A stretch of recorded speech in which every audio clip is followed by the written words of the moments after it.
Welcome back to the Sports Source. This segment of our show is brought to you by Games and Things. For more than 40 years, they have been putting fun squarely in the homes of East Tennesseans. Pool tables, home theater seats of all kinds, bar stools, pub tables, poker tables, games of every stripe, large and small. Visit them at 10706 Kingston Pike this week. I'll be in there tomorrow afternoon, as a matter of fact. Games and Things, because life should be fun, and they make it fun. All right. Let's talk about some recent news coming out of the football program, starting as usual, it seems, with the transfer portal. Junior defensive lineman Greg Emerson is on his way out, though there have been questions about whether or not he was going to be on the team this fall already. He's the third defensive lineman to hit the road. Receiver Malachi Weidman has entered the portal after just 1 year in Knoxville. He was no longer with the program as of a week ago, but he's entered the portal now, wants to go somewhere where we can play football and basketball, which he viewed as the plan here. He's a former four-star prospect. He was the highest-rated receiver in that class last year, 2020 class. Quarterback Caden Salter is now in the portal after he was dismissed from the team without ever taking part in a single practice at Tennessee. He may have set a new record. Yeah. 6 months, no practice, and gone. But he was already dealing with disciplinary issues, and he was arrested for pot possession last weekend. Four-star prospect, and many Vols viewed as future at the quarterback position. One last note, and this is a positive for Tennessee, the animal cruelty citation against linebacker Aaron Beasley has been dismissed, the case expunged. It appears someone in that case was lying. But with UT desperately needing linebackers, that is a great outcome for them, because one would assume that he will be back on the team and ready to go. Now, your thoughts, and let's focus in on one of these, and that is the Caden Salter deal.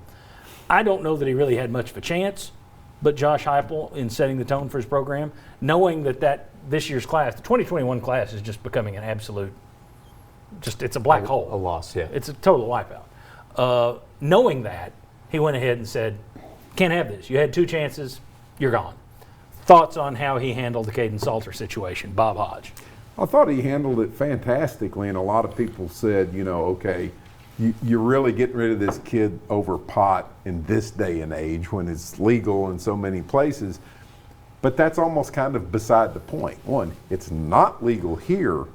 And two, if he hadn't been in any other trouble, I would say he could probably skate by on this and he would be at football practice come August. But I think the two things he did, it seems like he's a kid that makes bad choices.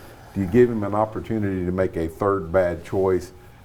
Yeah, maybe. If you were here, established coach, but your first year, you hadn't coached in the game yet? No, I don't think he had any choice. I think he absolutely had to dump him. I don't see it that way. And I'm torn on this, and here's why I'm torn on it.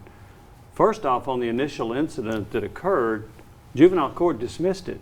Well, Aaron Beasley was dismissed. He's already been reinstated. So they dismissed the case against Salter, the juvenile court did. That was one issue. The student conduct group, looked at it differently. He was still kind of on the double secret probation of the student conduct, which meant that his UT career, just as a student, may have been put in jeopardy by this second issue. But you're correct about that. I just need to point that out, that's a separate deal, and that might have weighed into it. Yeah, I don't know what all they ended up doing on that student judicial. I've heard different things. But anyway, I was told he wasn't back, but he wasn't back? That's what I was under the impression, that he was still facing the possibility you screw up, you're gone from the school. So it might have been taken out of Heupel's hands even if he'd been around. If you get a second issue after that first one. That was my view, or what I was told, I should say. So, and going from there, so the marijuana thing, I mean, I'm not a fan of it, but if you're going to kick people off that possess or smoke marijuana, there are going to be a whole lot of football players and a whole lot of programs gone. I thought it was a hard decision. I didn't think it was a no-brainer. I thought it was a hard decision. And so I understand it, but I didn't think it was just a clear cut, you have to do this. I do think there are two factors involved, which you kind of touched on.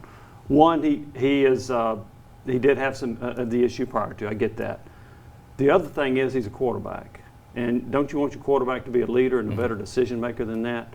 So when you add that into it, I kind of get it, but I didn't think. And that's what I kind of left that unsaid. Is okay. You've got this guy who's doing this, and I mean I think these days if it's a pot related thing, and you're in a state where it is still illegal, okay, I'm probably going to give you 3 chances.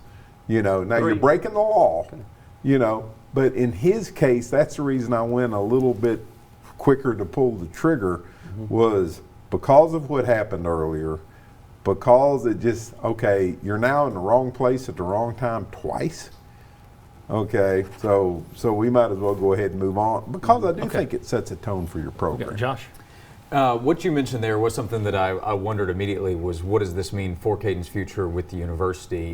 It could be that Josh Heupel looked at it and said, look, it's best for you to move on and go ahead and do that now to try to figure something out for your plans for this fall semester. And for Caden, he needs that as well. So it's a shame, but I think everything that's been said had to be factored in. He's a quarterback. If he's a wide receiver or a linebacker, maybe he's still not with the team, maybe not. But in terms of his decision making, the leadership you're looking for from him, you're not seeing it from Josh Heupel, who, by the way, didn't sign Caden Salter. So he inherited him. Yeah. Did that factor in? I don't know, but it's probably best for both parties, unfortunately, that this is the result. Yeah, I think two things. One, if this is Heupel's third year, fourth year, maybe his second year, I think he looks at it differently. Yeah. I think it's setting the tone for the program, how many choices you're going to get to a high-profile player. I think that's part of it. The other thing I think is part of it is you missed spring practice because of something. The juvenile court nuked it, but you still had student conduct stuff that was out there. You couldn't practice for the entire spring. Your back's against the wall. How are you going to handle it? You get an issue. That's a problem. Now, does that mean that he can't make good decisions from here on out? No, and hopefully he will. Hopefully this is a wake-up call and he turns his life around. That's great. And I don't even know, turns his life around is a little strong, but you get the point. But I will salute Heupel for doing what I think he believes he needed to do for the program.